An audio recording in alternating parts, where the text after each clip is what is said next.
Recently SSC CGL পরীক্ষা দুর্নীতি বিষয়ে আশা করছি আপনারা জানেন। গোটা দেশের শিক্ষক এবং তাদের ছাত্রছাত্রীরা সরকারি নিয়োগের এই দুর্নীতির বিরুদ্ধে পথে নেমেছে। শিক্ষকেরা সরকারের পুলিশের লাঠিতে আহত হচ্ছে। আর যদি না জানেন, এর থেকে দুর্ভাগ্যের আর কিছু হয় না। এর আগেও কেন্দ্রীয় সরকারি চাকরিতে নিয়োগ নিয়ে যে অনিয়ম, তার বিরুদ্ধে এই হিন্দি বেল্ট যে রাজ্যগুলো আছে সেখানে সংগঠিত প্রোটেস্ট বা প্রতিবাদ দেখা গিয়েছিল, কিন্তু তার প্রতিফলন আমাদের বাংলায় দেখা যায়নি। এই বিষয়ে আমাদের পশ্চিমবঙ্গের যুবক যুবতী এবং মানুষ বলবে যে আমাদের রাজ্য সরকারের নিয়োগ সংক্রান্ত দুর্নীতি নিয়ে আমরা এতটাই জর্জরিত যে আর নতুন করে কেন্দ্রীয় সরকারের যে দুর্নীতি তার বিরুদ্ধে বলার মতন আমাদের আর অবস্থা নেই। কিন্তু আমি বলবো এটাই বড় কারণ যে আমাদের আরো অগ্রণী ভূমিকা পালন করতে হবে। কেন্দ্র সরকার গোটা দেশের অভিভাবক, এবং সেই অভিভাবক যখন তার দায়িত্বটা সঠিকভাবে পালন করবে না, তার জনগণকে বঞ্চিত করবে, তখন সেই দেশের একজন জনগণ হিসেবে আমাদেরও বলা উচিত। এবং যখন আমরা একই রকম সমস্যা নিয়ে ভুক্তভোগী, আজ গোটা দেশের বিভিন্ন সচেতন শিক্ষক এবং চাকুরি প্রার্থীরা এই দুর্নীতির বিরুদ্ধে তাদের আওয়াজ তুলেছে, তখন বাংলার যুবক যুবতী যদি চুপ থাকে তাহলে আমাদের রাজ্য সরকারের কাছে একটা মেসেজ যাবে। তারাও ভাববে যে আমাদের যে যুবক যুবতী আছে তারা সরকারি চাকুরি বিষয়ে উদাসীন বা তাদের ভবিষ্যৎ নিয়ে তারা সচেতন নয়, তারা সাইয়ারা মুভির রিল করতে এবং সেই রিল দেখতেই ব্যস্ত। ভবিষ্যতে আমাদের রাজ্য সরকার এমন একটা বিরাট গোলযোগ করবে, দুর্নীতি করবে, আর সাইয়ারা মুভির মতন একটা মুভি ছেড়ে দিবে, আমাদের রাজ্যের যুবক যুবতীরা ইমোশনে বহে যাবে তাতে। আর আরো একটা ব্যাপার, আমাদের রাজ্য রিক্রুটমেন্টে যখন অনিয়ম এবং গরমিল দেখা যাচ্ছে, তখন আমাদের রাজ্যের একটা বড় সংখ্যক যুবক যুবতী তারা কেন্দ্রীয় সরকারি চাকরির দিকে এগোচ্ছে। এমনকি আমিও কিছুদিন আগে কেন্দ্রীয় সরকারের একটা নিয়োগ সংক্রান্ত বিজ্ঞপ্তির কথা বলতে গিয়ে আমার স্টুডেন্টদের এই কেন্দ্রীয় সরকারি চাকরির দিকে ফোকাস করার কথা বলছিলাম। আর কেনই বা করবে না? কেন্দ্রীয় সরকারি চাকরিতে একটা বিরাট সংখ্যক শূন্যপদ তৈরি হয়, আর সেখানে ভ্যাকান্সির সংখ্যা অনেকটাই বেশি, স্যালারিটাও বেশি।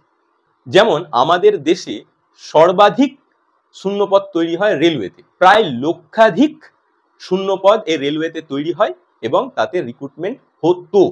কিন্তু বিগত 10 বছর ধরে সেই রেলওয়েতেও রিক্রুটমেন্টে একটা অনিয়ম দেখা যাচ্ছে।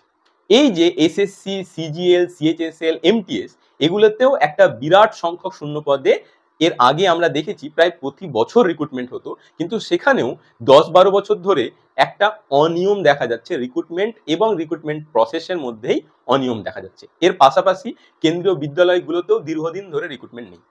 আর এখন এমন একটা অবস্থা যেখানে নিয়োগ প্রক্রিয়ার শুরুতেই এই যুবক যুবতীদের, চাকুরি প্রার্থীদের বিভিন্নভাবে হেনস্থা করা হচ্ছে, তাদের মনোবল ভেঙে দেওয়া হচ্ছে, তাদের সঙ্গে প্রতারণা করা হচ্ছে। আর এই যে এসএসসি সিজিএল যার পরীক্ষা দুর্নীতি নিয়ে বলছি, সেখানে একজন ক্যান্ডিডেট দীর্ঘ 4 বছর প্রতীক্ষা এবং নিরলস প্রস্তুতির পর যখন পরীক্ষা দিতে যাচ্ছে, তখন দেখছে যে তার সঙ্গে প্রতারণা হয়েছে। তার এক্সাম হল ঠিক নেই, সে যে সিবিটি টেস্ট দিতে যাবে সেই সিবিটি টেস্ট পরীক্ষা দেওয়ার জন্য তার উপযুক্ত ব্যবস্থা নেই, কোশ্চেন ঠিক নেই। এমনকি সে যে পরীক্ষা কেন্দ্রের জন্য সকালবেলায় বেরিয়েছিল, পরীক্ষা কেন্দ্রে গিয়ে দেখছে যে তার সেখান থেকে আরো 80 কিলোমিটার দূরে তার সেন্টার ট্রান্সফার করে দেওয়া হয়েছে, মানে সেখানে পৌঁছতে পৌঁছতে তার পরীক্ষা শেষ। তাহলে এগুলো একটা প্রহসন।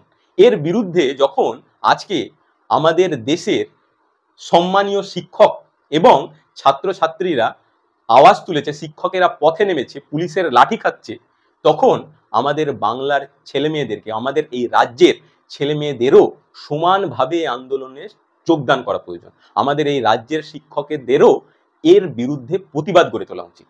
না হলে এটা আমাদের জন্য দুর্ভাগ্যের হবে, আমরা আমাদের নিজেদের সঙ্গে প্রতারণা করব।